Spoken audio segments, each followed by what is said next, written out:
नमस्कार प्रिय मित्रों, आप सभी का दिन शुभ हो, मंगलमय हो। आप सभी का स्वागत है। आज हम ऋग्वेद सूक्त 3 के छठे मंत्र की शब्द सहित व्याख्या करेंगे, परंतु सबसे पहले मंत्र पाठ। इंद्रा याहि तुतु जानः उपब्रह्माणि हरिवः सुते दधीश्वः नश्चन। मैं फिर से दोहराती हूँ, इंद्रा याहि तुतु जान उपब्रह्माणि हरिवः सुते दधीश्व नश्चन। जैसा कि महर्षि दयानंद सरस्वती जी कहते हैं कि ईश्वर ने इस मंत्र में हमें भौतिक वायु का उपदेश दिया है। आप सभी जानते हैं कि इन मंत्रों का हमारे जीवन में आध्यात्मिक व भौतिक दोनों ही महत्व है। इस मंत्र का पहला शब्द है इंद्रा अर्थात इंद्रदेव। इस मंत्र का दूसरा शब्द है याहि अर्थात शीघ्र आना। हम यहाँ इंद्रदेव से शीघ्र पधारने की विनती करते हैं। यहाँ हम इंद्रदेव को भौतिक वायु के रूप में देखते हैं और उन्हें प्राण वायु के समान समझते हैं, क्योंकि अगर मनुष्य को प्राण आना बंद कर दे तो मनुष्य की मृत्यु निश्चित है। यहाँ इंद्रदेव हमारे प्राण हैं। भौतिक रूप में इंद्र हमारे प्राण कैसे हैं, हम यह इस मंत्र की व्याख्या करते वक्त समझेंगे। इंद्रा याहि अर्थात हे इंद्रदेव, आप शीघ्र पधारे व हमें जीवंत करें। इस मंत्र का अगला शब्द है तुतुजानः। तुतुजान का अर्थ है शीघ्र चलने वाला। हे इंद्रदेव, आप वायु रूप में शीघ्र चलने वाले वेगवान देव हैं। आप यह जानते हैं कि वायु का शीघ्र चलना ही संसार के लिए कल्याणकारी है। अगर यह वायु थम जाए तो संसार में जीवन समाप्त हो जाए। उप का अर्थ है नज़दीक, निकट, और ब्रह्माणी का अर्थ है ब्राह्मण अर्थात ज्ञानी, विद्वान या ब्राह्मण अर्थात आध्यात्मिक ऊर्जा जो हमें गतिमान रखती है। इंद्रायाई तुतुजाना उप ब्रह्माणी अर्थात हे इंद्रदेव, आप शीघ्रता से चलने वाली भौतिक वायु हैं अर्थात आप प्राणवायु समान हैं। जैसा कि आप सब जानते हैं कि इंद्र वेदों में सिर्फ एक देव नहीं है, अपितु परम ब्रह्म परमात्मा परम पिता है। वायु सूक्त अर्थात सूक्त नंबर 2 में हमने जाना ही था कि इंद्र वह पर ब्रह्म है जो प्राणवायु का संचालन करते हैं। कहीं कहीं तो सूर्य को भी इंद्र ही कहा गया है। अर्थात हम सभी यह जानते हैं कि इंद्र आपका इस यज्ञ में आवाहन करते हैं, क्योंकि भौतिक वायु के बिना जीवन असंभव है। हे इंद्रदेव, इस यज्ञ के द्वारा हम शीघ्र अति शीघ्र आपके समीप आ रहे हैं और आप अपनी ब्रह्म ऊर्जा के बल पर हमारे निकट आ रहे हैं। इस मंत्र का अगला शब्द है हरिवः। हरिवः का अर्थ है हरि भगवान विष्णु, भगवान शिव, वायु, सूर्य, वरुण, ब्रह्मा, इंद्र, यमदेव आदि। अर्थात यहाँ इंद्रदेव को हरि कहकर संबोधित किया गया है, अर्थात उन पर ब्रह्म, प्राणवायु या ईश्वर बताया गया है। इंद्र वेदादि गुणयुक्त पर ब्रह्म है जो अति शीघ्रता से चलते हैं और कभी थमते नहीं। वह वो ऊर्जा है जो हमारे प्राण की रक्षा करती है। अगर वायु से प्राणवायु खींच ले तो इस धरा पर जीवन ही नष्ट हो जाएगा। आप सबको तो याद ही होगा, जब भगवान इंद्र ने इंद्र स्वरूप में हनुमान जी पर वार किया था, तब वरुण देव ने यानी पवन देव ने, जो हनुमान जी के पिता कहे गए हैं, उन्होंने वायु का वेग रोक दिया था। तब संसार नष्ट होने की कगार पर ही था, परंतु उसी वक्त अन्य देवताओं ने हस्तक्षेप कर इंद्रदेव व वरुण देव को समझाकर वायु को पुनः चलायमान किया। अन्य देवों से मेरा तात्पर्य भगवान ब्रह्मा, विष्णु व महेश से है। अतः प्राणवायु का महत्व आप समझ ही गए होंगे। प्राणवायु के वेग से ही हमारा शरीर चलायमान है।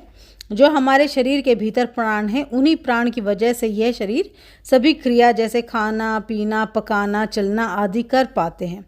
अगर शरीर में प्राण ही ना हो तो मनुष्य ना ही दैनिक क्रिया कर पाएगा, ना ही आंतरिक क्रिया।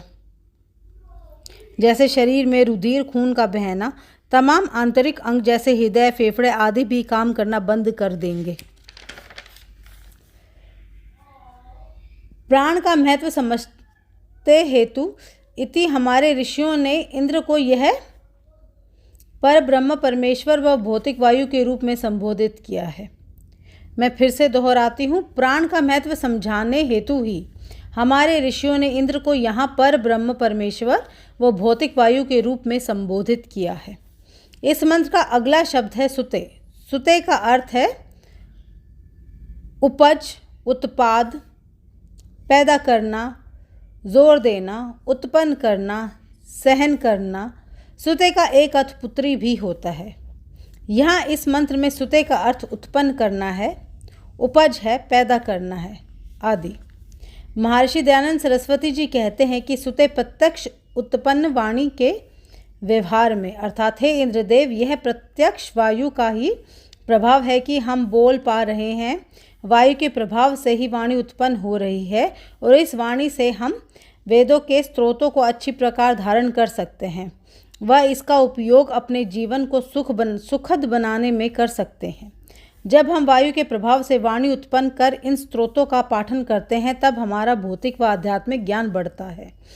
यहाँ उपज से अर्थात अन्न पैदा करना भी है, क्योंकि अन्न पैदा कर हम अपने जीवन को कुछ खाने के लिए अनाज देते हैं, जिससे वह हमारा जो स्थूल शरीर है जीवंत हो उठता है। इस मंत्र का अगला शब्द है दधीश्व। दधीश्व अर्थात धारण करना। हे इंद्रदेव, आप हम पर अति कृपावान हैं। आपने वायु रूप में हम सभी को इस धरा पर धारण किया है। आपने हमें जो भौतिक वायु प्रदान की है वह हमारी हर क्रिया को करने में मदद करती है। प्राणवायु का आना व जाना एक अनादि व्यवहार है। यह आपकी ही देन है। आप जैसे अनादि गुरु की कृपा से हम अपना जीवन सफल बना पाए, अपना जीवन सफल बना पाए। अपने भौतिक वायु के रूप में हम सभी में प्राणवायु का संचालन किया है और उसी प्राणवायु को धारण कर हम उठते हैं, बैठते हैं, चलते हैं, खाना पकाते हैं, अर्थात अपना ऑक्सीजन रूप में इस धरा को धारण कर सदैव जीवंत रखा है। इस मंत्र का आखिरी शब्द है निश्चन, नश्चन। न का अर्थ हुआ हम लोग, चन का अर्थ हुआ अन्न आदि व्यवहार। नह प्लस चन्नह। न अस्मत् शब्द का षष्ठी बहुवचन है, जिसका अर्थ है हम का, के, की, अर्थात हम लोगों का या हमारा, और चन्न का अर्थ है अन्न होता है, यानी अनाज, जैसे बाजरा, गेहूं, चावल आदि। यहाँ अगर हम अन्न का मतलब चावल से लेते हैं तो वह हमारे लिए ब्रह्म अन्न है, जिसे जगन्नाथ जी के भोग में लगाया जाता है। अगर हम इस भौतिक रूप में ले तो अन्न एक मूल तत्व है जिससे जीवन संभव है। स्थूल शरीर के लिए 5 पंच तत्वों के साथ साथ अन्न भी आवश्यक है, क्योंकि अन्न से शरीर हष्ट पुष्ट होता है और वही अन्न हमारे रुधिर में मिश्रित हो प्राणवायु का वाहक भी बनता है।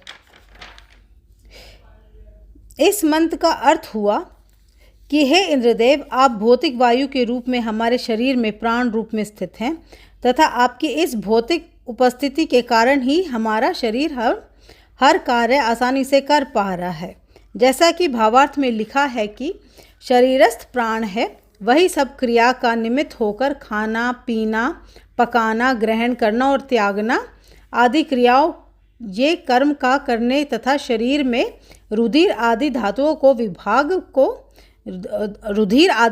के विभाग को जगह जगह में पहुंचाने वाला है, क्योंकि वही शरीर आदि की पुष्टि और नाश का हेतु है।